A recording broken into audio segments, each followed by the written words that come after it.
Hello and welcome to race academy official. ਸਤਿ ਸ੍ਰੀ ਅਕਾਲ ਸਾਰਿਆਂ ਨੂੰ, ਨਮਸਤੇ ਆਦਾਬ। ਸੋ ਮੈਥ ਦੇ ਕੁਐਸਚਨ ਆਪਾਂ ਅੱਜ ਵੀ ਕਰਦੇ ਹਾਂ। ਮੌਕ ਟੈਸਟ ਹੈ ਦੂਸਰਾ ਗਾ। ਇਸ ਤੋਂ ਪਹਿਲਾਂ ਜੇਕਰ ਤੁਸੀਂ ਨਹੀਂ ਦੇਖਿਆ ਤਾਂ ਜ਼ਰੂਰ ਦੇਖ ਲੈਣਾ ਹੈ। ਮੈਥ ਦੇ ਕੁਐਸਚਨ ਸਪੈਸ਼ਲੀ ਡੈਡੀਕੇਟ ਆਪਾਂ ਕਰ ਰਹੇ ਹਾਂ SSSB ਜੋ ਕਲਰਕ ਦਾ ਤੁਹਾਡਾ ਪੇਪਰ ਹੈ।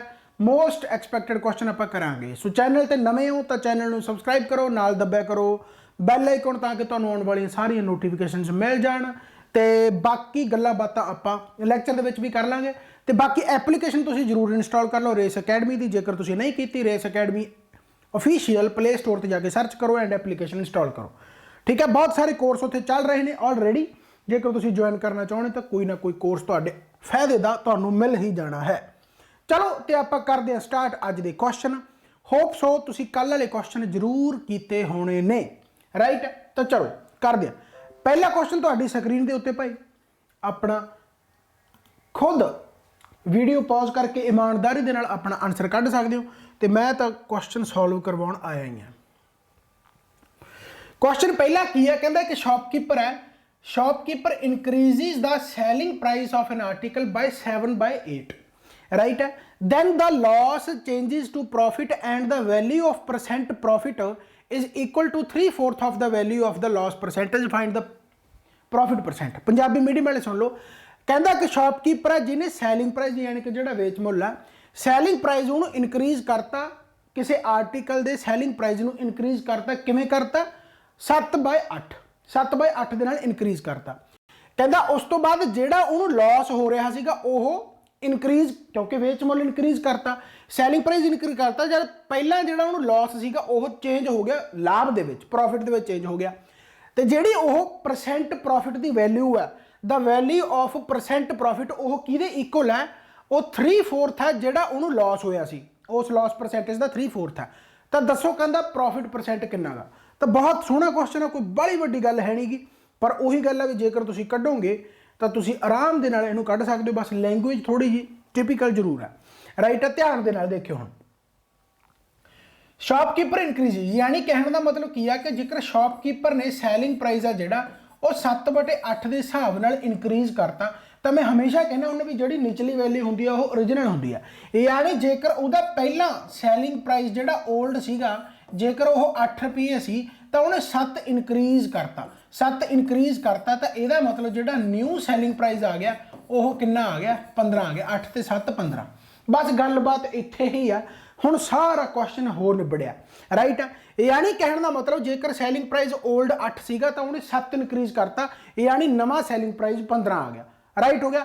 ਹੁਣ ਇਹਦੇ ਨਾਲ ਹੋਇਆ ਕਿ ਜਿਹੜਾ ਉਹਨੂੰ ਪਹਿਲਾਂ ਲਾਸ ਹੁੰਦਾ ਸੀ, ਹੁਣ ਪਹਿਲਾਂ ਲਾਸ ਹੁੰਦਾ ਸੀ ਦਾ ਮਤਲਬ ਕੀ ਆ? ਲਾਸ ਕੀ ਹੁੰਦਾ ਗਾ? ਲਾਸ ਉਦੋਂ ਹੁੰਦਾ ਜਦੋਂ ਜਿਹੜਾ ਕਾਸਟ ਪ੍ਰਾਈਸ ਹੈ, ਯਾਨੀ ਜਿੰਨੇ ਦੀ ਖਰੀਦ ਮੁੱਲ ਆ, ਜਿਹੜਾ ਕਾਸਟ ਪ੍ਰਾਈਸ ਆ ਉਹ ਸੈਲਿੰਗ ਪ੍ਰਾਈਸ ਤੋਂ ਜ਼ਿਆਦਾ ਹੋਵੇ, ਰਾਈਟ। ਯਾਨੀ ਆਹ ਲਾਸ ਹੋਊਗਾ ਤੇ ਆਹ ਲਾਸ ਆ ਜਿਹੜਾ ਕਹਿੰਦਾ ਉਹ ਪ੍ਰੋਫਿਟ ਦੇ ਵਿੱਚ ਚੇਂਜ ਹੋ ਗਿਆ।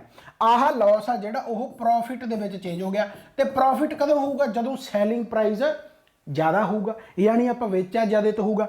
ਅੱਛਾ, ਹੁਣ ਜਦੋਂ ਵੇਚਿਆ ਜ਼ਿਆਦਾ ਤੋਂ ਤਾਂ ਇੱਥੇ ਸੈਲਿੰਗ ਪ੍ਰਾਈਸ ਆਪਣਾ ਨਿਊ ਹੋਊਗਾ, ਤੇ ਜਦੋਂ ਲਾਸ ਹੋਇਆ ਸੀਗਾ ਉਦੋਂ ਸੈਲਿੰਗ ਪ੍ਰਾਈਸ ਓਲਡ ਹੋਊਗਾ, ਤਾਂ ਹੀ ਤਾਂ ਲਾਸ ਹੋਇਆ। ਯਾਨੀ ਇੱਥੇ ਸੈਲਿੰਗ ਪ੍ਰਾਈਸ ਓਲਡ ਹੈ।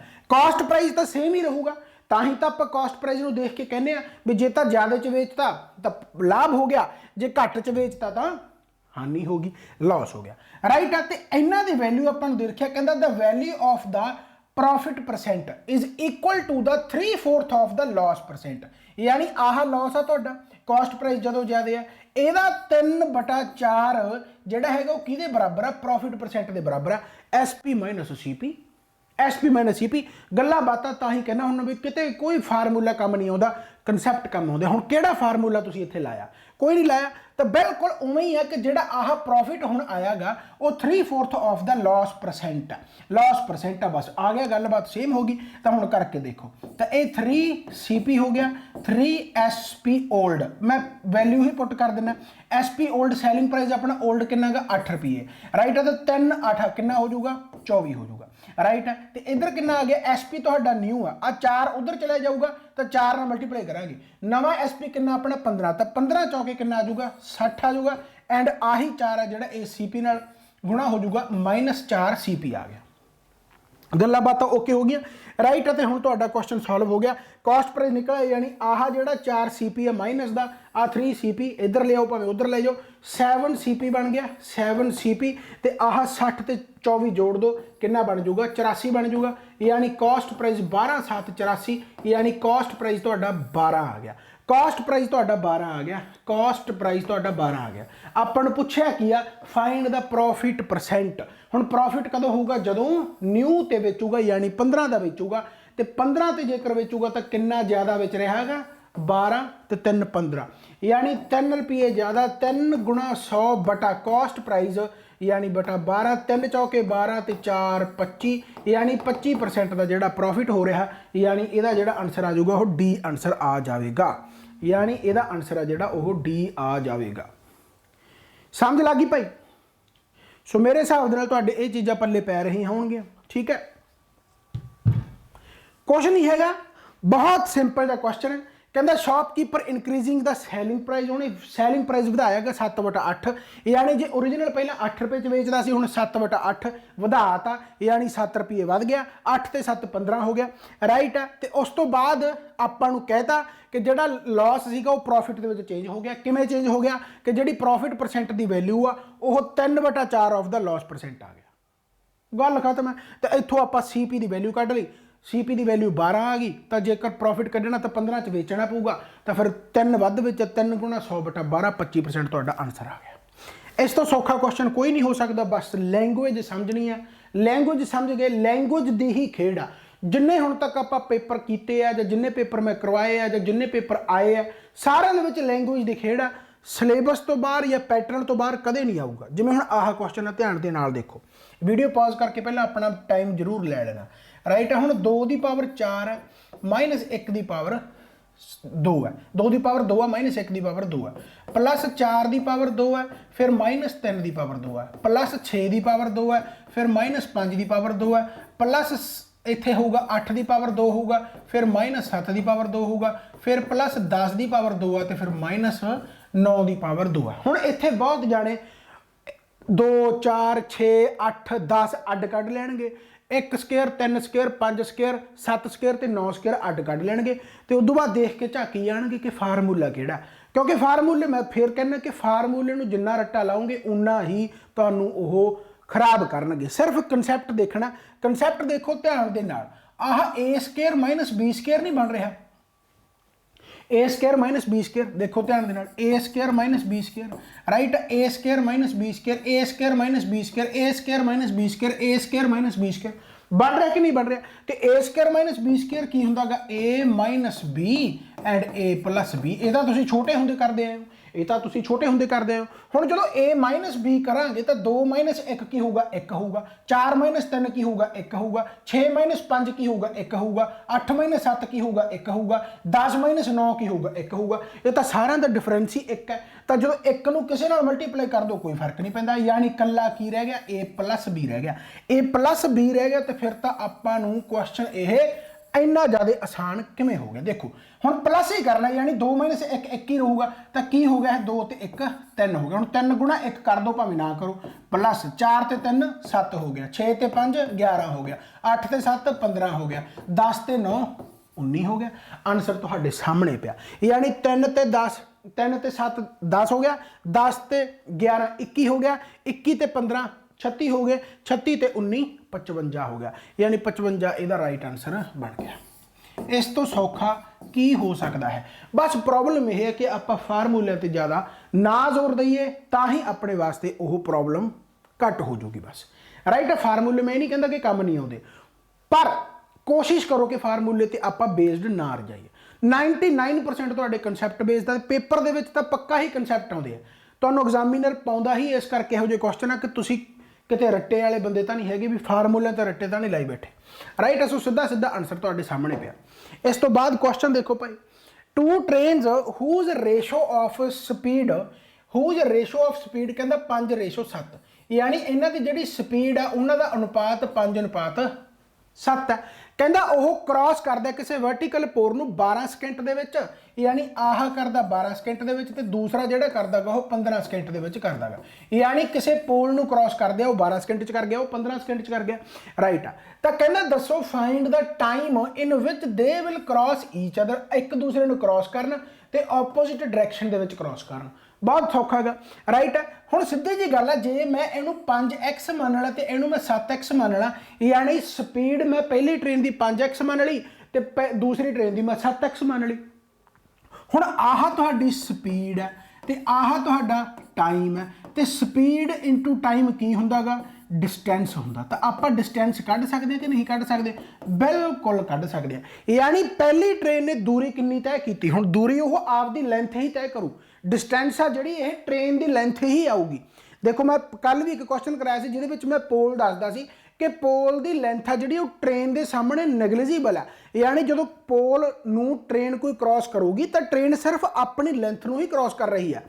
जेकर प्लेटफॉर्म हो तो बहुत वड्डा प्लेटफॉर्म है, वो लेंथ आप ऐड करनी पैंदी है, पर जो ट्रेन किसी पोल नूं ऐड क्रॉस कर रही है तो पोल की लेंथ कोई है ही नहीं ट्रेन के सामने, तो ट्रेन सिर्फ अपनी लेंथ क्रॉस करती है, राइट है। यानी कहने का मतलब आह जो स्पीड 5 की 12 सेकेंड के क्रॉस करूगी तो यह मतलब कितनी दूरी तय कर जू, 12 5 60x, यानी पहली ट्रेन की जी लेंथ है वो 60x आ गई। सिमिलरली जो दूसरी ट्रेन 7x स्पीड नाल 15 सेकेंड के क्रॉस करूगी तो वो स्पीड डिस्टेंस कितनी आ गई, 15 7 105x, यानी कहने का मतलब पहली ट्रेन की लेंथ 60x है, दूसरी ट्रेन की लेंथ 105x है, राइट है। हुण कहंदा है एक दूसरे ने क्रॉस करनगे जो ऑपोजिट डायरैक्शन दे विच।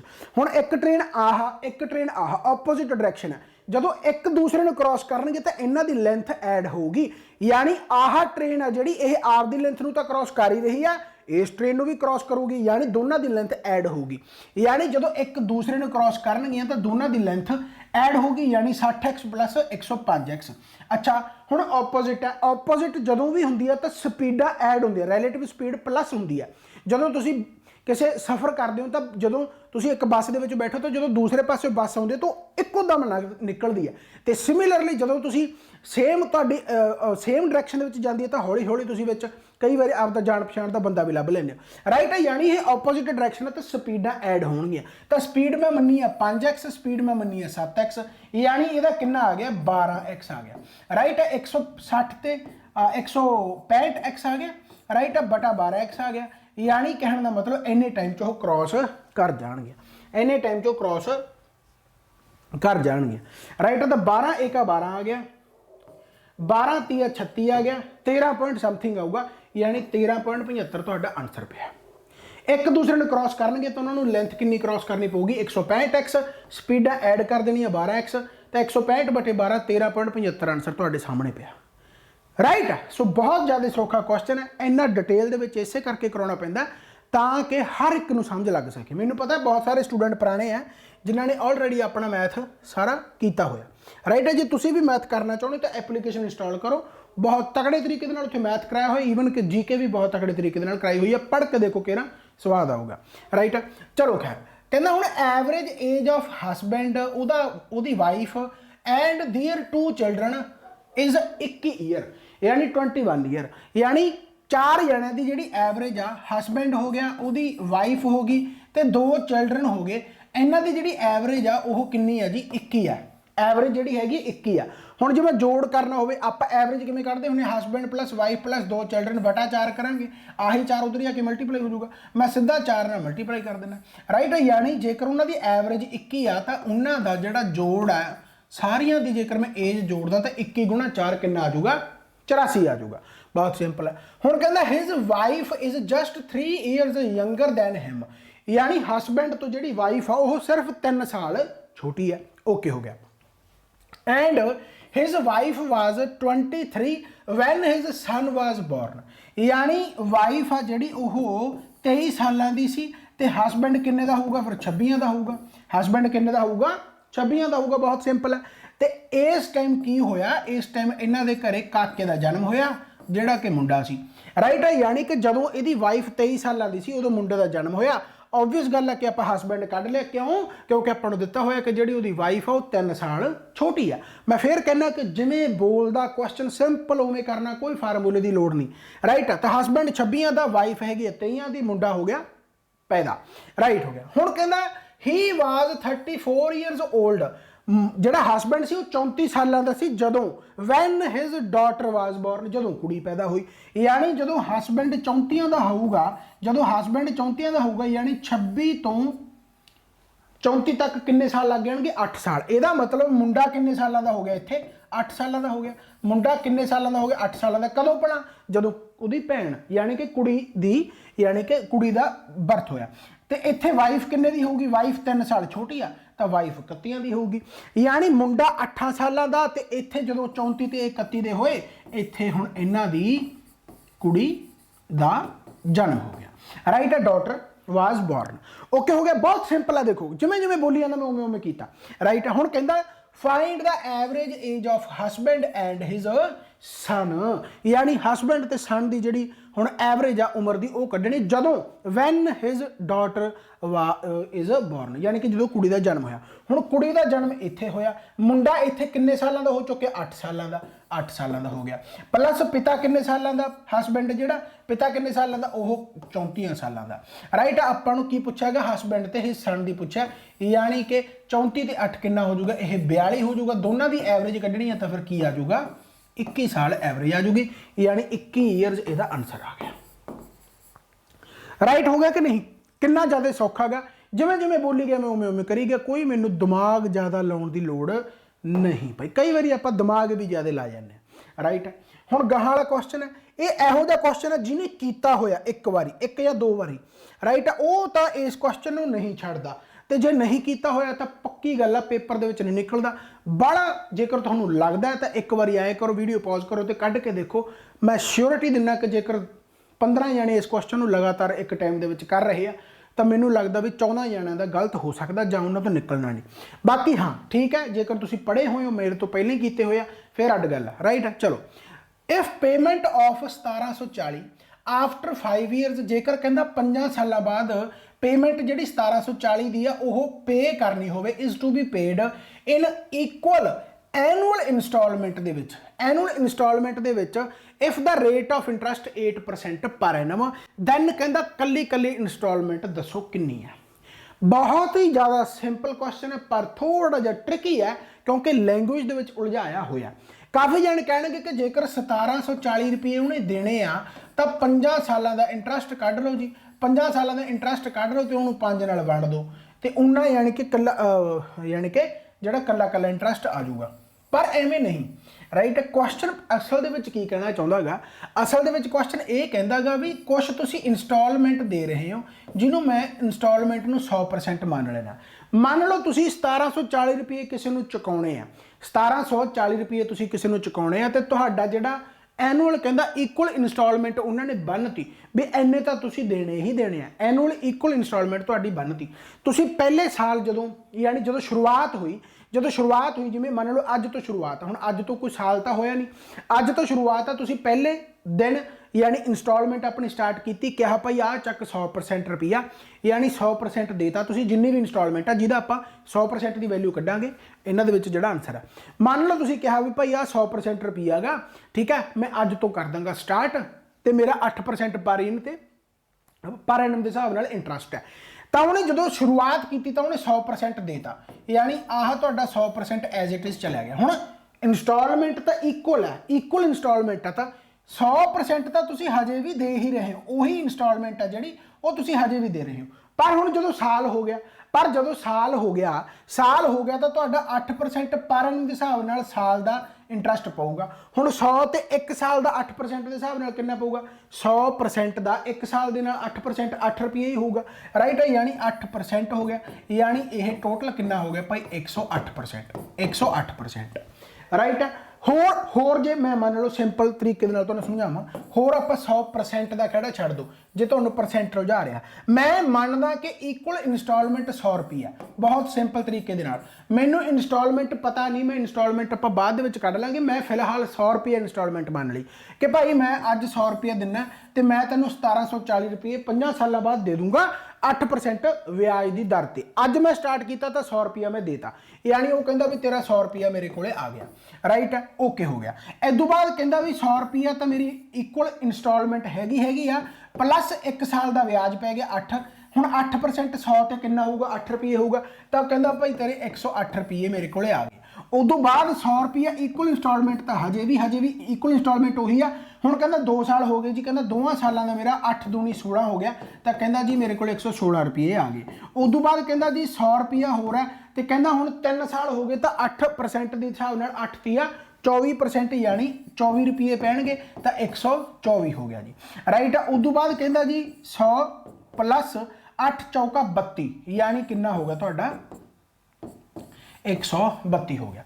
तो 5 इक्वल इंस्टॉलमेंट देनी, देखो 5 साल तक है। उदों बाद कुछ नहीं रहना, सारी पेमेंट है जी तुहाडी खत्म हो जानी है, यानी 1 साल 2 साल 3 साल 4 साल ते 5 साल। 1 साल उदों ही शुरू होगा जो तुसीं पहली इंस्टॉलमेंट दे रहे हो, राइट है। हुण थोड़ा जिहा मैं कहना फिर कहना कि यह पुराने जमाने की गल है, हुण एवें नहीं हुंदा। इस करके क्वेश्चन शायद अज के टाइम समझ नहीं लगता, पर जे तुसीं सिंपल तरीके नाल इन्ना की समझो कि 5 इक्वल इंस्टॉलमेंट जेकर देनी आ तो पहले साल कुछ नहीं लग्या, दूसरे साल तुहाडा 1 साल का लग गया, तीसरे साल तुहाडा 2 सालों का लग गया, चौथे साल तुहाडा 3 सालों का लग गया, 5वें साल तुहाडा 4 सालों का लग गया। जे दूसरे लुट समझना गा, दूसरे लुट ऐ समझ लो कि पहले साल जो तुसीं दिता, पहले साल जो तुसीं दिता तो उदों कोई ब्याज नहीं, फिर 1 साल का लगू, फिर 2 सालों का लगू, फिर 3 सालों का, फिर 4 सालों का। बहुत सिंपल भाषा के तुहानूं चीज़ दसी है। बाकी उही गल है भी हुण यह रिवीजन क्लास है, जेकर तुसीं कंप्लीट मैथ किया हो तो तुहानूं उत्थे पल्ले चीज़ां पै जाणगियां। चलो खैर, तो हुण टोटल अमाउंट इन्हें 19 देती कि 100 रुपये 108 116 124 132, यानी 100 सीधा यह 500 हो गया, राइट है। फिर 8 ते 16 कितना होंदा 24 24 24 48 48 ते 32 कितना हो गया तुहाडा 50 ते 30 80, यानी 80 आ, यानी आह जिहड़ा टोटल बन गया तुहाडा 580 बन गया। यानी जेकर मान लो 100 रुपया इक्वल इंस्टॉलमेंट होवे, आपां तां 100 रुपये इक्वल इंस्टॉलमेंट मन्नीए, यानी जे 100 रुपया इक्वल इंस्टॉलमेंट होवे तो वह इस हिसाब नाल 580 रुपये दे दूगा। पर की इक्वल इंस्टॉलमेंट 100 रुपया, ये तो आप मन्नी आ, आप तो कढ़नी है हज इंस्टॉलमेंट। तो आह जी टोटल अमाउंट उन्हें 580 देती, यह अपन दिती हुई है किन्नी 1740, यानी यह 580 जोड़ा हैगा वो इस 100 रुपये हिसाब नाल आया, पर यह 580 नहीं, एक्चुअल दे विच उन्हें 1740 रुपये देने आ, एक्चुअल दे विच 1740 रुपये देने आ। यानी जेकर 580 1740 के बराबर है तो फिर 100 रुपया किहदे बराबर होगा 1740 बटा 580 गुणा 100, यानी 0 नाल 0 कट्टी गई, राइट है। तो यह आ गया तुहाडा भाई 58 30 58 30 174, राइट है, 300 रुपया, यानी 300 रुपया जिहड़ा हैगा वो इक्वल इंस्टॉलमेंट। कितना ज़्यादा सिंपल, कितना ज़्यादा आसान, पर उही गल्लां बातां कि जेकर एक क्वेश्चन किया होया तो शायद तुसीं पेपर दे विच कढ लो। तो क्वेश्चन इहो जिहा एक अद्धा पक्का टक्कर जांदा, पर 99% या तो कढ के नहीं आउंदे ते जां फिर गलत करे आउंदे आ। पर जे अपना कराया होया तो फिर तुसीं गलत हुण कदे नहीं करके आउणा, राइट। बहुत ही सिंपल तरीके दे नाल। अच्छा, जदों सिंपल इंटरस्ट ते कंपाउंड इंटरस्ट तुहानूं ना पता लगे तो हमेशा सिंपल इंटरस्ट लेना गा। इत्थे हुण तुहानूं कुछ नहीं पता लग रहा कि कंपाउंड इंटरस्ट है जां सिंपल इंटरस्ट है, जे कुछ भी नहीं लिखा तो सिंपल इंटरस्ट मनना गा। कंपाउंड इंटरस्ट होगा तो स्पैशली लिखा होगा, हालांकि जो सिंपल इंटरस्ट है तो सिंपल इंटरस्ट भी लिखा होना चाहिए, पर जे ना लिखा होगा तो प्रैफरेंस तुसीं सिंपल इंटरस्ट नूं हमेशा देनी है, राइट हो गया। तो मैं फिर तो तुहानूं समझा रहा हाँ कि भाई 1740 रुपये 50 सालों चों पे करने सी इक्वल एनुअल इंस्टॉलमेंट। मैं इंस्टॉलमेंट 100 रुपया मान ली, तो 100 रुपया उन्हें तो शुरुआत करती, मुड़ के 1 साल का पै गया 8 रुपये, फिर 2 सालों का 16, 3 सालों का 24, 4 सालों का 32, राइट है। तो पूरे टोटल 5 इंस्टॉलमेंटा हो गई, तो एवें उन्हें 580 रुपये चुकाते, पर एक्चुअल दे 580 नहीं सी, एक्चुअल दे 1740 सी। तो 580 बराबर 1740 दिया, तो फिर एक्चुअल दे 100 भी नहीं होना, तो फिर 100 किहदे बराबर आ जू 580 जेकर 1740 के बराबर है तो 100 रुपया फिर 300 के बराबर आ गया। तो इसे करके इक्वल इंस्टॉलमेंट है जी 300 रुपया है। समझ में आया क्या? कोई चक्कर नहीं, ये एक अद्धा क्वेश्चन इहो जिहा आ जांदा हुंदा, ठीक है। बाकी क्वेश्चन तुहानूं सौखे ही आउणगे, कोई एडा तकड़े लैवल का पेपर नहीं हैगा। Average weight of some man and woman, यानी एवरेज वेट आ जी मैन ते वूमैन की, वह 58.6 किलोग्राम, यानी एवरेज है जी 58.6 किलोग्राम है एवरेज वेट, ठीक है। ओके, कहता ratio of number of man and woman, यानी मैन ते वूमैन की आपां नूं नंबर ऑफ मैन, यानी इन्हां दी किन्ने बंदे आ ते किन्ने औरतां हैगियां उन्हां दी रेशो दे रखी है 5:3। कहता जेकर find the average of all woman आपां कढनी होवे ते average weight of all man की आपां नूं दे रखी है 65.4। 65.4 बहुत सिंपल भाषा दे विच तुहानूं मैं दसदा कि आह मैन ते वूमैन की आपां नूं गिणती दे रखी है, यानी जेकर मैन 5 है तो वूमैन उहदे पिछे 3 है, यानी 5 पिछे 3 औरतां, 5 पिछे 3 औरतां। बहुत सिंपल है, जे मैं इहनूं 5 ही मान ला ते इहनूं मैं 3 ही मान ला तो टोटल किन्ने हो गए, ये 8 जाने हो गए, यानी मैन प्लस वूमैन 8 जाने हो गए। तो इन्हां 8 की एवरेज आपां नूं दे रखी है average weight of some man and woman, average दे रखी है इन्हां 8 जणिਆਂ की, किन्ने दे रखी है 58.6, यानी जेकर मैं इन्हां दा टोटल वेट कढ ला 58.6 गुणा 8 करना पऊगा, यानी मैं जेकर टोटल वेट कढ ला 58.6 गुणा 8 तो कर लो भाई तुसी 60 नूं 8 नाल पहला किन्ना आ जाऊगा 6 8 6 48 480 2 8 16 464 8 6 48 468.8 आ गया, राइट है, यानी 468.8 आ गया। हुणे तुसीं अपने तौर तरीके नाल कर सकते हो, मैं तोड़दा हुंदा हमेशा, वड्डी अमाउंट 60 है, 60 नूं पहला 8 ना कर लो, 60 नूं 8 ना कर लिया, 60 चों 2 घटाओ तो 2 8 16 16 घटा दो तो 480 चो 16 घटाए 464 रह गया, मुड़ के 8 6 48 पॉइंट आ तो 4.8 बनूगा, तो 464 प्लस 4.8 कितना होता 468.8। इस तरीके नाल मैंटल कैलकुलेशन करनी चाहिए है। चलो खैर, तो कहने का मतलब जेकर मैन प्लस वूमैन अपने को 8 है तो टोटल उन्होंने का जोड़ा वेट आ गया वो 468.8 आ गया। अच्छा, कल्ले बंदियां दा आपां नूं 65.4 दे रखिया, कल्ले बंदियां दा आपां नूं 65.4 दे रखिया। हुण बंदे किन्ने आ 5, बंदे किन्ने 5, तो जेकर टोटल इन्हां दा कढना होवे कल्ले बंदियां दा कढ लेना। देखो मैन प्लस वूमैन दा आपां कढ लिया, कल्ले बंदियां दा कढ लो तो मुड़ के औरतां दा रह जाऊगा, राइट। तो 65.4 गुणा 5, तो हुण 60 नूं 5 ना करोगे तो 300 हो गया, 5 5 25 325 हो गया, फिर 5 चौका 20 2.0 325 ते 327, यानी कल्ले बंदियां दा जिहड़ा हैगा वो 327 आ गया, यानी कल्लियां औरतां दा जिहड़ा वेट रह गया टोटल वेट वो कितना रह गया 0.8, 8 चो 7 घटाया 1, 6 चो 2 घटाए 4, 4 चो 141.8 रह गया। हुण औरतां है कितनी, क्योंकि आपां नूं एवरेज पूछा, find the average weight of all woman. Average जेकर पूछा हैगा तो एवरेज आप कढ़ांगे टोटल नंबर ऑफ वूमैन अपन पता होनी चाहिए जिहड़ियां कि 3 है, तो बटा 3 कर दो, तो 3 चौके 12 आ गया, 3 7 21 आ गया, 3 दूनी 6 आ गया, 3 6 18 3 6 18 3 6 18, यानी 47.26 या 27 आंसर आ जाऊगा। 47.27 आंसर तुहाडा आ गया। बहुत ही ज़्यादा सिंपल तो बहुत ही ज़्यादा आसान, मेरे हिसाब के नाल तुहाडे पल्ले यह चीज़ पै गई होनी है, राइट है भाई। बहुत ज़्यादा सौखा तो बहुत ज़्यादा आसान। एलीगेशन मैथड नाल भी तुसीं कढ सकते हो, कोई बाली वड्डी गल नहीं, पर यह बिल्कुल सिंपल क्वेश्चन है। एलीगेशन मैथड काफ़ी जणिਆਂ ਨੂੰ थोड़ा जिहा तंग परेशान कर जाता, मैं इस करके उस मैथड के नाल नहीं कराया, हालांकि मैं क्लास के विच तां एलीगेशन मैथड भी कराउंदा रहना।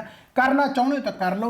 58.6 तुहानूं टोटल दिता होया, टोटल एवरेज, राइट। हुण कल्ले बंदियां दी एवरेज तुहानूं दे रखी है 65.4, तो 65.4 करता। औरतों की एवरेज आप कढ़नी है, तो इन्होंने दोनों को मिला के जी टोटल एवरेज आ वो कितनी है 58.6 आ। तो तुहानूं बंदे दे रखे 5 तो औरतों की रेशो जी रखी है 3 दे रखी है, तो आही है।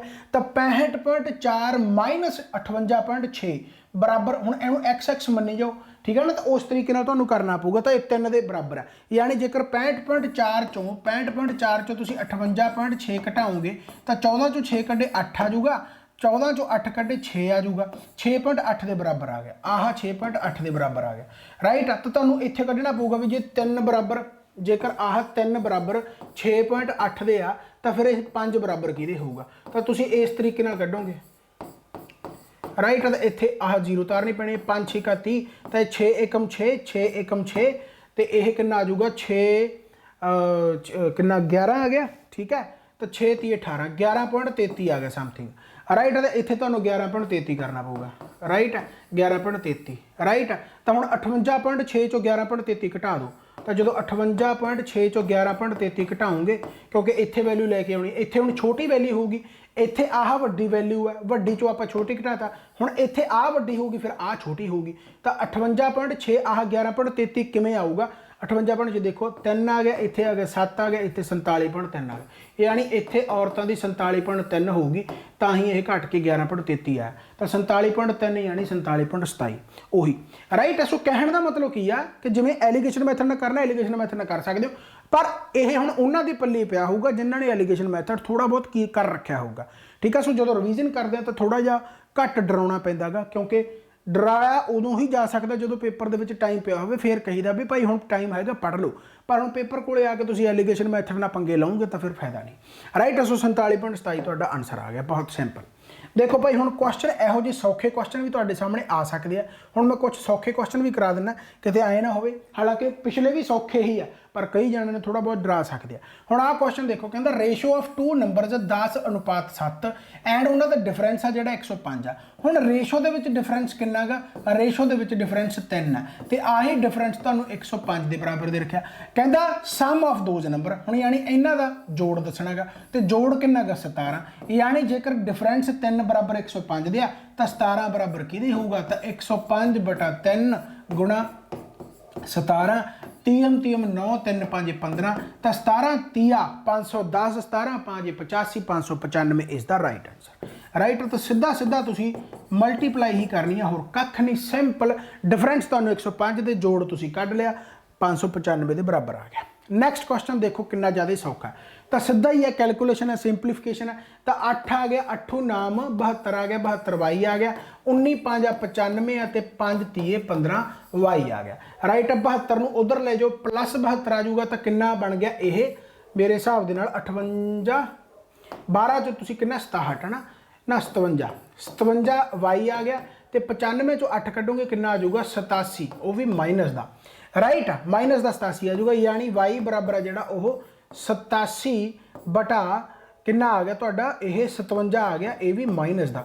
ਤਾਂ 3 ਨਾਲ ਕੱਟ ਦਿਓ, 3 ਨਾਲ ਕੱਟੋਗੇ ਤਾਂ 3 19 57 ਆ ਗਿਆ, ਤੇ ਇੱਥੇ ਕਿੰਨਾ ਆ ਜਾਊਗਾ?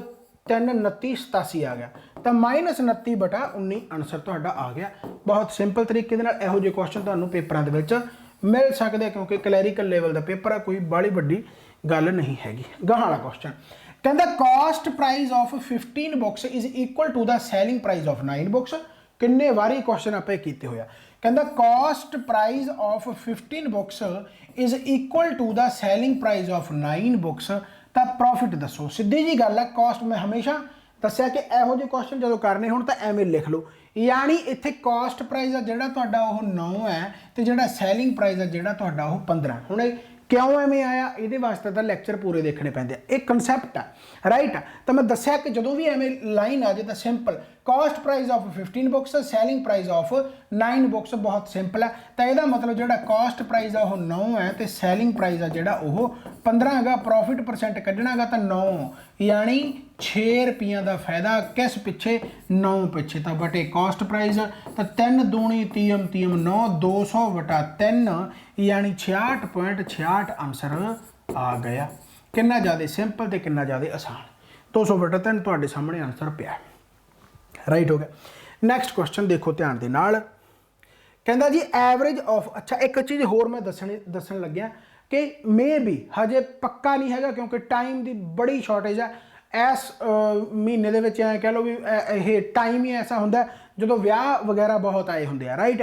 ਸੋ ਕਹਿਣ ਦਾ ਮਤਲਬ ਕੀ ਆ ਕਿ ਟਾਈਮ ਦਾ ਇਸ਼ੂ ਹੈ, ਇੱਕ ਸਟੂਡੀਓ ਚੇਂਜ ਕੀਤਾ, ਉਹਦੇ ਪਿੱਛੇ ਇੰਨਾ ਜ਼ਿਆਦਾ ਭੁਚਾਲ ਪੈ ਰੱਖਿਆ ਪਹਿਲਾਂ ਹੀ ਬਹੁਤ ਸਾਰੀਆਂ ਕਲਾਸਿਸ ਡਿਲੇ ਚੱਲ ਰਹੀਆਂ, ਬਟ ਫਿਰ ਵੀ ਪੇਪਰ ਨੇੜੇ ਆ ਤਾਂ ਮੈਨੂੰ ਮੈਸੇਜ ਆਉਂਦੇ ਰਹਿੰਦੇ ਆ, ਰਿਪਲਾਈ ਕਰਨਾ ਪੈਂਦਾ ਗਾ। ਮੈਥ ਦੇ ਟੌਪਿਕ ਵਾਈਜ਼ ਮੈਨੂੰ ਜ਼ਰੂਰ ਕਹਿ ਰਹੇ ਨੇ, ਰਾਈਟ, ਪਰ ਸਿੱਧੀ ਜੀ ਗੱਲ ਆ ਭਾਈ, ਇਹ ਟੌਪਿਕ ਵਾਈਜ਼ ਹੁਣ ਮੇਰੇ ਤੋਂ ਬਿਲਕੁਲ ਪੁਰਾਣੇ ਲੈਕਚਰ ਮੈਨੂੰ ਪਾਉਣੇ ਪੈਣਗੇ। ਤਾਂ ਪੁਰਾਣੇ ਲੈਕਚਰ ਹੁਣ YouTube ਤੇ ਨਹੀਂ, ਉਹ ਐਪਲੀਕੇਸ਼ਨ ਤੇ ਆ। ਸੋ ਐਪਲੀਕੇਸ਼ਨ ਤੁਸੀਂ ਇੰਸਟਾਲ ਕਰ ਲਓ, ਮੋਸਟ ਪ੍ਰੋਬੇਬਲੀ ਮੈਂ ਕੱਲ ਤੱਕ ਉਹ ਲਾਂਚ ਕਰ ਦੂੰਗਾ, ਰਾਈਟ। ਯਾਨੀ ਉਹਦੇ ਵਿੱਚ ਚੈਪਟਰ ਵਾਈਜ਼ ਪਏ ਆ। ਜੇ ਫੋਰ ਐਗਜ਼ਾਮਪਲ ਤੁਸੀਂ ਕੱਲੇ ਪ੍ਰੈਕਟਿਸ ਟੈਸਟ, ਕੱਲੇ ਪ੍ਰੈਕਟਿਸ ਕੁਐਸਚਨ ਕਹਿ ਰਹੇ ਹਾਂਗਾ, ਜਿਵੇਂ ਆਹ ਆਪਾਂ ਕਰੀ ਜਾਂਦੇ उवें चैप्टर वाइज पे आ, चैप्टर वाइज पे एप्लीकेशन ते मेरे को सीधा, क्योंकि पुरानी है वो वीडियोज़ मेरे को एवें है ही नहीं ਜਿਹੜੀਆਂ कि सीधा यूट्यूब ਤੇ पै जान, तो मैं लॉन्च करना ही पऊगा, राइट। सो कहने का मतलब की है कि वह जेकर तुम करोगे, हजे मैं देखदा प्लान करी जाना जी, मैं पाना, ठीक है। चलो खैर, तो आप करते हैं भाई। So the average age of 17 number is 45। नहीं मैं एवें डेली करवाई जाऊँगा, तो तुम ये भी कर लो, ये भी इनफ है। पर काफ़ी जने कहते कि पुराने लैक्चर सानू सारे दे दो, हुण लैक्चर ही है बहुत ज़्यादा, कल्ला कल्ला चैप्टर हुण बहुत ज़्यादा होणगे, तो उत्थे फिर थोड़ा जिहा हो जाता डाउट, है ना। तो मतलब फिर जिन्ने भी तुहाडे डाउट्स होणगे उन्हां दा रिप्लाई करना पैंदा, सो उहदे वास्ते टाइम भी तो कढना पऊगा भराओ, ठीक है ना। चलो खैर कोई ना, बाकी तुसीं ये सैशन लाए जाओ, जिहड़े मैं पहलां पटवारी दे वास्ते लाए होए, एक्साइज वास्ते लाए होए, तुसीं वो भी करी जाओ, तुहानूं मोर दैन इनफ है। Average of 17 number is 45। 17 नंबरां दी एवरेज कहंदा 45 है। एवरेज कहता उदों एक इनक्रीज हो जाती है, उदों एवरेज एक इनक्रीज हो जाती है जो किसी नंबर को आप कढ़ दें, नंबर एक्सक्लूड कर दें, यानी नंबर हुण किन्ने रह गए 17 की थां ते 16 रह गए। हुण जो नंबर एक्सक्लूड करके एवरेज इनक्रीज हुई होवे तो यदा मतलब वो नंबर छोटा होगा, राइट। बहुत सिंपल जी गल है, जे मैं ये कहा कि भाई 17 जाने से उन्होंने एवरेज 45 से, तो मैं ये मन के चलदा भी हर बंदा 45 45 45 45 45 है। पर जे मान लो कोई बंदा मैं कढ़ता, एक्सक्लूड करता, तो उस बाद एवरेज इनक्रीज होगी, तो एवरेज इनक्रीज होने का मतलब की है कि जो बंदा निकलिया है ओह बहुत छोटा होगा, इन्नी 45 का तो होना ही नहीं, छोटा होगा, इसे करके तो एवरेज इनक्रीज होगी, वो छोटा होगा बाकी वड्डे होणगे, तो एवरेज इनक्रीज होगी। हुण एवरेज जो इनक्रीज हुई तो एवरेज इनक्रीज कितनी हुई, एक एवरेज इनक्रीज हुई, तो एवरेज जो एक इनक्रीज हुई तो हरेक दे विच एक एक जोड़ के गई है, हरेक दे विच एक एक जोड़ के गई है। तो हुण बंदे है किन्ने 16, यानी कि जिहड़ा बंदा गया गा, जिहड़ा बंदा गया वो 16 घट होगा, जिहड़ा बंदा गया वो 16 घट होगा, तो 45 माइनस 16 कितना आ गया 29, तुहाडा आंसर आ गया। हुण यह कंसैप्ट आ बहुत घट जाने के पल्ले पऊगा, जिहड़ा देसी तरीका, जो देसी तरीका करना चाहुंदे हो तो कर लो, कंसैप्ट हमेशा तुहानूं औखे पेपरां दे विच काम आउणगे, राइट जी। माड़ा जिहा पेपर टफ आ जी, तो हुण कहंदा जो 16 जाने रह गए तो एवरेज एक इनक्रीज होगी, यानी एवरेज है ना 46 होगी, यह देसी तरीका। सीधा सीधा कर लो भी 17 की एवरेज 45 आ, एक बंदा कढ़ता यानी 16 रह गए, तो इन्हों की एवरेज 46 है, बहुत सिंपल होगी, यानी एक एवरेज बढ़ गई।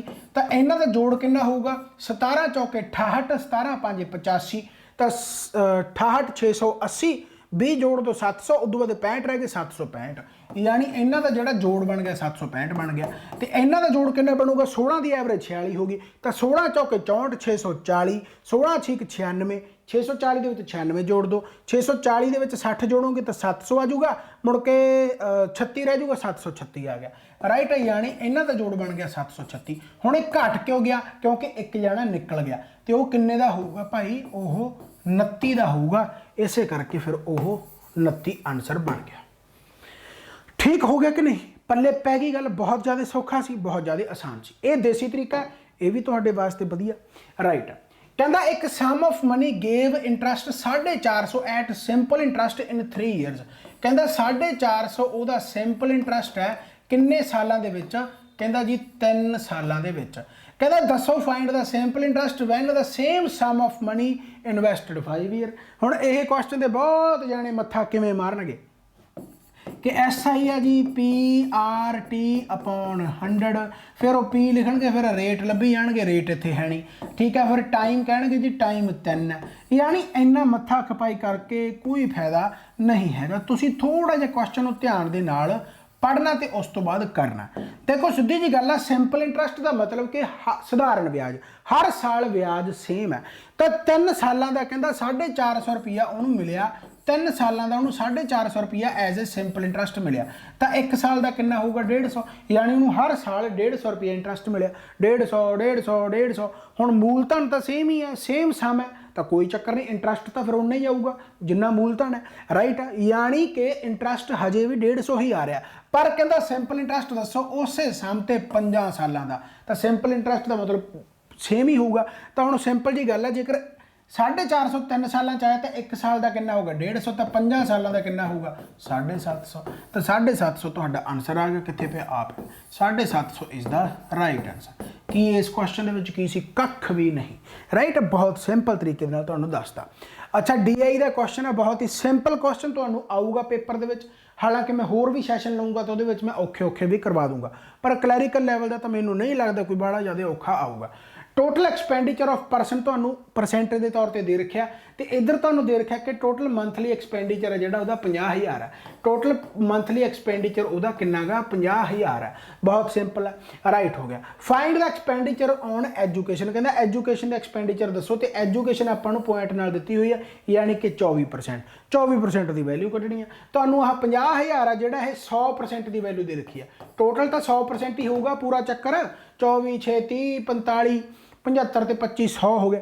ਤਾਂ 100% ਬਰਾਬਰ ਤੁਹਾਨੂੰ ਟੋਟਲ 50,000 ਦੇ ਬਰਾਬਰ ਦੇ ਰੱਖਿਆ 24% ਦੀ ਵੈਲਿਊ ਕੱਢਣੀ ਹੈ ਤਾਂ 24% ਕਿਹਦੇ ਬਰਾਬਰ ਹੋਊਗਾ ਤਾਂ 50,000 ਬਟਾ 100% ਗੁਣਾ 24 यानी 0 ਨਾਲ 0 ਕੱਟ ਗਈ 24 5 120 यानी 12,000 ਤੁਹਾਡਾ ਆਨਸਰ ਆ ਗਿਆ ਇਸ ਤੋਂ ਸੌਖਾ ਕੁਝ ਵੀ ਨਹੀਂ ਹੋ ਸਕਦਾ ਬਹੁਤ ਹੀ ਜ਼ਿਆਦਾ ਸਿੰਪਲ ਰਾਈਟ ਹੈ ਤੁਹਾਡੇ ਪੇਪਰ ਦੇ ਵਿੱਚ ਜੇਕਰ 15 ਕੁਐਸਚਨ ਹੈ ਤਾਂ ਯਕੀਨ ਮੰਨੋ ਕਿ 15 ਦੇ ਵਿੱਚੋਂ 12 ਜਾਂ 13 ਕੁਐਸਚਨ बहुत ज़्यादा सौखे होंगे तो 2-3 क्वेश्चन औखे आ जाएंगे पर सिलैक्शन उन्होंने होगी जिन्हों के वो 2-3 सही करते क्योंकि 12 तुसी भी सही कर देने बाकी ने भी सही कर देना कंपीटीशन हमेशा उही क्वेश्चन बनाओगे जोड़े 2-4 थोड़े बहुत वधिया आ जाएंगे right pocket money of 5 friends कहता 5 फ्रेंडों की जी पॉकेट मनी है वो 1000 रुपया ईच है यानी इन्हों की एवरेज 1000 रुपया होगी यानी जेकर 5 फ्रेंडों की हरेक को 1000 रुपया तो 5 की एवरेज 1000 होगी यानी इन्हों को कितना रुपया हो गया 5000 रुपया हो गया यानी इन्हों को 5000 रुपया हो गया and the pocket money of 6th friend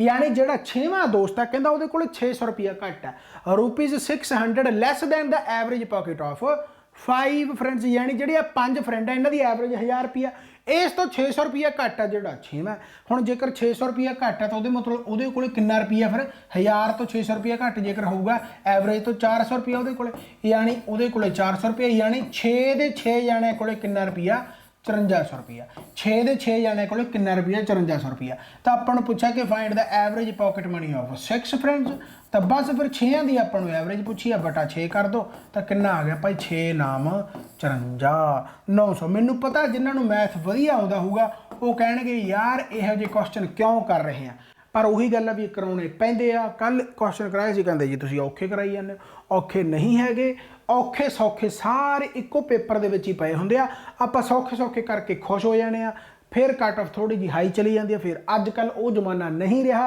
पहला होंदा सीगा कि फिर भी 1-2 क्वेश्चन औखे आ गए तो कोई चक्कर नहीं हाँ ठीक है मैं भी मनदा कि एक अद्धा क्वेश्चन छड्डिया जा सकदा पर जे 2-4 क्वेश्चन इहो जिहे आ जाण तां ओह कट ऑफ ते इन्ना ज़्यादा प्रभाव पा देणगे फिर सिलैक्शन नहीं होने के चांस ज़्यादा बन जाते हैं right find the ratio between compound interest earned on sum of ₹1000 and 1500 at the rate of 10% for a year कसम खा के वीडियो में पॉज करो तो उस तो बाद कड्डो वीडियो पॉज करने तो बाद जेकर तुसी आए हो ईमानदारी दे नाल तां तुसी देखोगे कितना एक फनी इंसीडेंट तुहाडे नाल होया होगा जे नहीं होया तो बहुत वधिया गल है राइट हुण कंपाउंड इंटरस्ट की गल कर रहे हैं बट इत्थे फॉर ए ईयर लिखता हुण 1 साल की ही गल है हुण 1 साल भावें कंपाउंड इंटरस्ट हो भावें सिंपल इंटरस्ट हो कोई फर्क नहीं पैंदा क्योंकि पहले साल कंपाउंड इंटरस्ट ते सधारण ब्याज सिंपल इंटरस्ट बराबर ही होंदे आ कंपाउंड इंटरस्ट का मतलब की है कि ब्याज ते भी ब्याज पैना हुण ब्याज ते ब्याज तो उदों पऊगा जो पहले साल तो गाहां जावांगे जेकर सिंपल इंटरस्ट पहले साल 100 रुपया तो दूसरे साल भी 100 रुपया तीसरे साल भी 100 रुपया पर कंपाउंड इंटरस्ट है जो पहले साल तो 100 रुपया ठीक है क्योंकि सिंपल इंटरस्ट के बराबर ही होगा दूसरे साल फर्क पऊगा जिन्ना रेट ऑफ इंटरस्ट होगा पर इत्थे जो 1 साल का देता तो आपां नूं दिमाग ज़्यादा लाउण की लोड़ नहीं सी इत्थे कंपाउंड इंटरस्ट की थां ते जे सिंपल इंटरस्ट भी लिख दिंदा तो कोई फर्क नहीं पैंदा सी राइट हुण आपां नूं रेशो पूछिया कि कंपाउंड इंटरस्ट की रेशो दसो 1000 रुपये ते 1500 रुपये ते जेकर रेट ऑफ इंटरस्ट 10% होवे फॉर ए ईयर हुण सिंपली आपां नूं 1 साल वास्ते पूछया 1 साल वास्ते जेकर पूछेगा तो फिर देखो कितना होगा देखो भाई compound interest earned on sum of 1000 तो जेकर 10% होगा तो कितना होगा 100 रुपया तो जे 1500 तो 10% होगा तो कितना होगा जी 150 तो इन्हां दी रेशो कड्ढनी आ तो देख लो 50 दूनी ते 50 30 आ किन्नी आ गई 2:3 आ तुहाडा आंसर आ ਰਾਈਟ। ਆਪਾਂ ਨੂੰ ਬਹੁਤੇ ਸਾਲ ਤਾਂ ਗਿਆ ਹੀ ਨਹੀਂ, ਫॉर ए ईयर 10% ਪਰ ਐਨਮ ਆਪਾਂ ਨੂੰ ਦਿੱਤਾ ਹੋਇਆ, ਇੱਕੋ ਹੀ ਸਾਲ ਦਾ ਆਪਾਂ ਕੱਢਣਾ, ਬਸ ਗੱਲ ਖਤਮ ਹੋ ਗਈ। ਤਾਂ 150 ਤੇ 100, ਠੀਕ ਹੈ, ਓਕੇ ਜੀ। ਨੈਕਸਟ ਕੁਐਸਚਨ ਕਹਿੰਦਾ ਅਲੀ ਹੈ ਜਿਹੜਾ ਕਵਰ ਕਰਦਾ ਇੱਕ certain distance 80 kilometre per hour ਤੇ ਉਹ ਵਾਪਸ ਆ ਜਾਂਦਾ, he return to the starting point riding on a scooter 80 kilometre per hour, ਯਾਨੀ ਉਹ ਵਾਪਸ ਆ ਜਾਂਦਾ, ਰਾਈਟ। ਮੈਂ ਕਹਿੰਦਾ ਵੀ ਉਹ ਪਹਿਲਾਂ ਗਿਆ 80 ਕਿਲੋਮੀਟਰ ਪਰ ਆਰ ਦੀ ਸਪੀਡ ਨਾਲ, ਫਿਰ ਉਹ ਮੁੜ ਕੇ ਆਇਆ 60 ਕਿਲੋਮੀਟਰ ਪਰ ਆਰ ਦੀ ਸਪੀਡ ਨਾਲ, ਐਵਰੇਜ ਕੱਢਣੀ ਹੈ। ਤਾਂ ਪਹਿਲਾਂ ਮੈਂ ਦੂਰੀ ਮੰਨ ਲੈਣਾ, ਦੂਰੀ ਮੰਨੀ, ਮੰਨ ਲਓ 80 ਤੇ 60 ਦਾ ਲਘੁੱਤਮ ਮੰਨ ਲਓ 240, ਮੈਂ ਇਹਨਾਂ ਦਾ ਲਘੁੱਤਮ ਮੰਨ ਲਿਆ 240, ਯਾਨੀ 240 ਮੈਂ ਇੱਕ ਪਾਸੇ ਦੀ ਦੂਰੀ ਮੰਨ ਲਈ। ਹੁਣ ਜਦੋਂ 80 ਨਾਲ ਉਹ 240 ਦੀ ਦੂਰੀ ਤੈਅ ਕਰੂਗਾ ਤਾਂ ਕਿੰਨੇ ਘੰਟੇ ਲੱਗਣਗੇ, ਤਾਂ 80 30 3 ਘੰਟੇ ਲੱਗ ਗਏ। ਤੇ ਜਦੋਂ ਉਹ 240 ਫਿਰ ਵਾਪਸ ਆਊਗਾ ਤਾਂ ਉਹਨੂੰ ਫਿਰ ਕਿੰਨੇ ਘੰਟੇ ਲੱਗਣਗੇ, ਤਾਂ ਉਹਨੂੰ ਜੀ 4 ਘੰਟੇ ਲੱਗਣਗੇ। ਬਹੁਤ ਸਿੰਪਲ, ਰਾਈਟ। ਹੁਣ ਆਉਣ ਜਾਣ ਦੀ ਦੂਰੀ ਕਿੰਨੀ ਤੈਅ ਕਰ ਲਈ ਉਹਨੇ, 240 ਪਹਿਲਾਂ ਗਿਆ ਤੇ 240 ਫਿਰ ਆਇਆ, ਯਾਨੀ 480 ਉਹਨੇ ਦੂਰੀ ਤੈਅ ਕੀਤੀ ਆ। ਤੇ ਐਵਰੇਜ ਜਦੋਂ ਕੱਢਣੀ ਆ ਤਾਂ ਫਿਰ ਸਪੀਡਾਂ ਦੇਖਣੀਆਂ ਪੈਣਗੀਆਂ, ਯਾਨੀ ਕਿ ਟਾਈਮ ਦੇਖਣਾ ਪਊਗਾ। ਆ ਤਾਂ ਡਿਸਟੈਂਸ ਆ ਗਈ, ਡਿਸਟੈਂਸ ਅਪੋਨ ਟਾਈਮ ਸਪੀਡ ਹੁੰਦੀ ਆ, ਐਵਰੇਜ ਸਪੀਡ ਕੱਢਣੀ ਆ। ਤਾਂ ਜਾਂਦੇ ਹੋਏ ਉਹਨੂੰ 3 ਘੰਟੇ ਲੱਗੇ, ਆਉਂਦੇ ਹੋਏ ਉਹਨੂੰ 4 ਘੰਟੇ ਲੱਗੇ, ਟੋਟਲ ਕਿੰਨਾ ਲੱਗਿਆ 7 ਘੰਟੇ। 480/7 ਤੁਹਾਡੀ ਐਵਰੇਜ ਆ ਗਈ। 7 ਛੀਕ 42, ਠੀਕ ਹੈ, ਤੇ 7 ਛੀਕ 42 ਆ ਗਿਆ, ਤੇ 6 ਵੱਜ ਗਏ, 7 8 56, 68 ਪੁਆਇੰਟ ਸਮਥਿੰਗ ਆ ਗਿਆ, ਯਾਨੀ 68.57 ਤੁਹਾਡਾ ਆਨਸਰ ਪਿਆ। ਸਿੰਪਲ ਹੈ। ਐਵਰੇਜ ਸਪੀਡ ਵਾਲੇ ਤੁਹਾਨੂੰ ਕੁਐਸਚਨ ਪੇਪਰਾਂ ਦੇ ਵਿੱਚ ਆਉਂਦੇ ਰਹਿੰਦੇ ਆ। ਕਹਾਂ ਵਾਲਾ ਕੁਐਸਚਨ ਦੇਖੋ, ਕਹਿੰਦਾ ਕਿ ਟ੍ਰੇਨ ਹੈ ਜਿਹੜੀ 200 ਮੀਟਰ ਲੌਂਗ ਪਾਸਿਸ ਅ ਪਲੇਟਫਾਰਮ। ਹੁਣ ਟ੍ਰੇਨ ਜੇਕਰ ਕਿਸੇ ਪਲੇਟਫਾਰਮ ਨੂੰ ਪਾਸ ਕਰ ਰਹੀ ਆ ਤਾਂ ਟ੍ਰੇਨ ਆਪਣੀ ਲੈਂਥ ਨੂੰ ਕ੍ਰਾਸ ਕਰੂਗੀ, ਉਸ ਪਲੇਟਫਾਰਮ ਦੀ ਲੈਂਥ ਨੂੰ ਵੀ ਕ੍ਰਾਸ ਕਰੂਗੀ, ਯਾਨੀ 200 ਤੇ ਆਹ 100 ਕਿੰਨਾ ਹੋ ਗਿਆ, ਟੋਟਲ ਦੂਰੀ ਉਹਨੇ ਤੈਅ ਕੀਤੀ 300 ਤੈਅ ਕਰਤੀ, ਕਿੰਨੇ ਸਕਿੰਟ 'ਚ ਕਰਤੀ, 10 ਸਕਿੰਟਾਂ 'ਚ। ਤਾਂ ਸਪੀਡ ਕਿੰਨੀ ਆ, 30 ਮੀਟਰ ਪਰ ਸੈਕਿੰਡ। ਕਿੰਨੇ ਜ਼ਿਆਦਾ ਕੁਐਸਚਨ ਸੌਖੇ ਆ, ਬਟ ਬਲੀਵ ਮੀ ਕਾਫੀ ਜਾਣੇ ਇਹ ਵੀ ਕੁਐਸਚਨ ਗਲਤ ਕਰਕੇ ਆ ਜਾਂਦੇ ਨੇ। ਹੁਣ ਜੇ ਆਹ ਕੁਐਸਚਨ ਤੁਸੀਂ ਗਲਤ ਕਰਦੇ ਫਿਰ ਤਾਂ ਕੰਪੀਟੀਸ਼ਨ ਤੋਂ ਸੱਚੀ ਬਹੁਤ ਦੂਰ ਹੋ ਜਾਓਗੇ, ਰਾਈਟ। ਸੋ ਪਲੀਜ਼ ਆਪਣੀ ਤਿਆਰੀ ਨੂੰ ਬਿਹਤਰੀਨ ਢੰਗ ਦੇ ਨਾਲ ਕਰੋ, ਰਾਈਟ ਹੋ ਗਿਆ। ਨੈਕਸਟ ਕੁਐਸਚਨ ਧਿਆਨ ਸੇ ਕਰੀਏ। ਕਹਿੰਦਾ A alone can complete the work in 12 days. A ਆ ਜਿਹੜਾ ਉਹ 12 ਦਿਨਾਂ 'ਚ ਕੰਪਲੀਟ ਕਰਦਾ, ਬੀ ਆ ਜਿਹੜਾ ਕਹਿੰਦਾ ਉਹ 20 ਦਿਨਾਂ 'ਚ ਕੰਪਲੀਟ ਕਰਦਾ। ਤਾਂ ਮੈਂ ਕੀ ਕਰਦਾ, ਟੋਟਲ ਵਰਕ ਮੰਨ ਲੈਣਾ 12 ਤੇ 20 ਦਾ ਲਘੁੱਤਮ, ਟੋਟਲ ਵਰਕ ਮੰਨ ਲਿਆ ਮੈਂ 60। ਟੋਟਲ ਵਰਕ ਜੇਕਰ ਮੈਂ 60 ਮੰਨ ਲਿਆ ਤਾਂ ਜਿਹੜਾ ਏ ਆ ਉਹ ਇੱਕ ਦਿਨਾਂ 'ਚ ਕਿੰਨਾ ਕਰੂਗਾ, 12 5 60, ਇੱਕ ਦਿਨ ਦੇ ਵਿੱਚ 5 ਕਰੂਗਾ। ਤੇ ਜਿਹੜਾ ਬੀ ਆ ਜਿਹੜਾ ਇੱਕ ਦਿਨ 'ਚ ਕਿੰਨਾ ਕਰੂਗਾ, 20 30 60, ਯਾਨੀ ਇੱਕ ਦਿਨ 'ਚ ਆਹ 5 ਕੰਮ ਕਰਦਾ, ਇੱਕ ਦਿਨ 'ਚ ਆਹ 3 ਕੰਮ ਕਰਦਾ। ਹੁਣ ਇਹ ਤਾਂ ਆਪਾਂ ਬਹੁਤ ਵਾਰੀ ਕੁਐਸਚਨ ਕੀਤੇ ਹੋਏ ਆ, ਪਤਾ ਕਿ 12 ਦਿਨਾਂ 'ਚ ਜੇਕਰ ਉਹ 60 ਕੰਮ ਕਰਦਾ ਤਾਂ ਇੱਕ ਦਿਨ 'ਚ 5 ਕਰਦਾ ਹੋਊਗਾ, 20 ਦਿਨਾਂ 'ਚ ਜੇਕਰ ਉਹ 60 ਕੰਮ ਕਰਦਾ ਤਾਂ ਇੱਕ ਦਿਨ 'ਚ 3 ਕਰਦਾ। ਬਹੁਤ ਸਿੰਪਲ। ਹੁਣ ਕਹਿੰਦਾ ਏ ਤੇ ਬੀ ਵਰਕਡ ਫਾਰ 4 ਡੇਜ਼, ਯਾਨੀ ਏ ਤੇ ਬੀ 4 ਦਿਨ ਇਕੱਠੇ ਕੰਮ ਕਰਦੇ ਆ। ਜੇਕਰ 4 ਦਿਨ ਏ ਤੇ ਬੀ ਨੇ ਇਕੱਠਿਆਂ ਨੇ ਕੰਮ ਕੀਤਾ, ਇੱਕ ਦਿਨ 'ਚ ਕਿੰਨਾ ਕੰਮ ਕਰ ਦਿੰਦੇ ਆ, 5 ਤੇ 3 8, ਤੇ 4 ਦਿਨਾਂ 'ਚ ਕਿੰਨਾ ਕਰ ਦੇਣਗੇ। ਜੇਕਰ ਇੱਕ ਦਿਨ ਦੇ ਵਿੱਚ 8 ਕੰਮ ਕਰ ਦਿੰਦਾ ਤਾਂ 4 ਦਿਨਾਂ 'ਚ ਕਰਤਾ ਉਹਨਾਂ ਨੇ 32 ਕੰਮ। ਅੱਛਾ, ਕੰਮ ਤਾਂ ਟੋਟਲ 60 ਹੈ ਪਰ ਹੋਇਆ ਹਜੇ 32 ਹੀ ਆ, ਕੰਮ ਰਹਿ ਕਿੰਨਾ ਗਿਆ, 28 ਰਹਿ ਗਿਆ।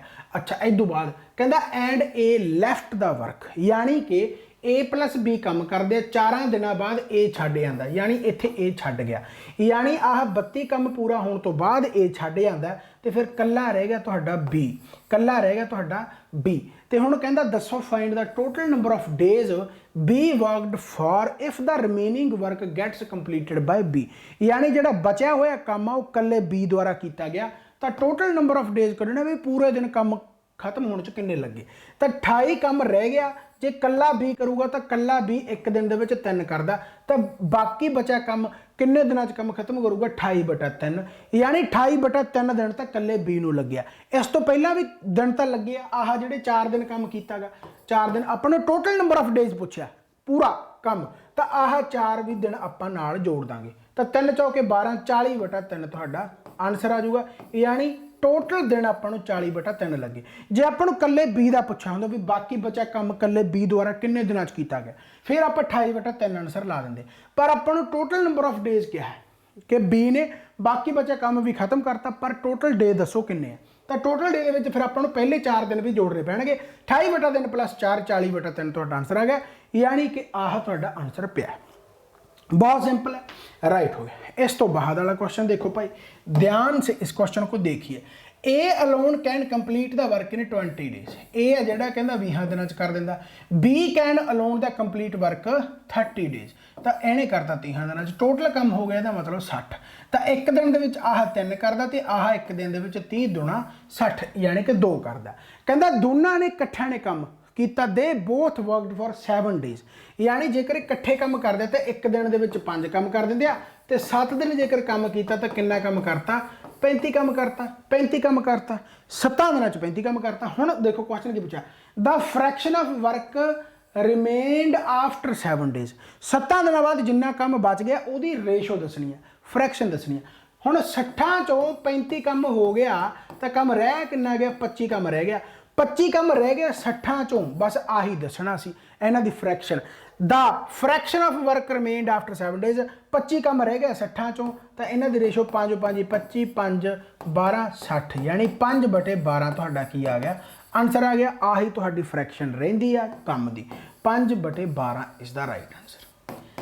की यह तुहाडी चीज़ां पल्ले पै रही बहुत सौखे क्वेश्चन है बस सिर्फ कंसैप्ट बेस ते क्वेश्चन इन्हां नूं करने आ।